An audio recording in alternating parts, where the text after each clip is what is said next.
ለዌተሩ ወይንም ደግሞ ለዌትረሷ ቢላና ሹካችንን በመጠቀም ስለ ምግቡ የተሰማንን ስሜት እንዴት መግለጽ እንችላለን የሚለውን አሳያችኋለሁ። ሼፍ ሄኖክ ነኝ። ምግባችንን ለመመገብ ዝግጁ ስንሆን እንደዚህ አድርገን ማስቀመጥ እንችላለን። ምግባችንን እየተመገብን አረፍ ማለት ከፈለግን እንደዚህ ማድረግ እንችላለን። ምግቡን እየተመገብን ካልወደድነው እንደዚህ ማድረግ እንችላለን። ለቀጣዩ ምግብ ዝግጁ ነኝ ስንል እንደዚህ ማድረግ እንችላለን።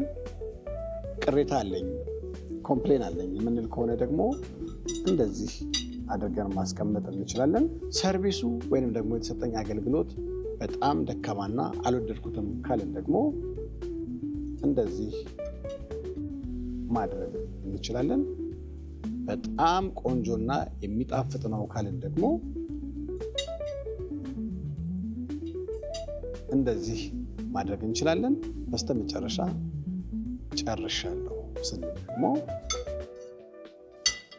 እንደዚህ አድርገን ማስቀመጥ እንችላለን ማለት ነው። ከወደዳችሁት ሼር፣ ላይክ፣ ኮሜንት ማድረጋችሁን አትርሱ። አመሰግናለሁ።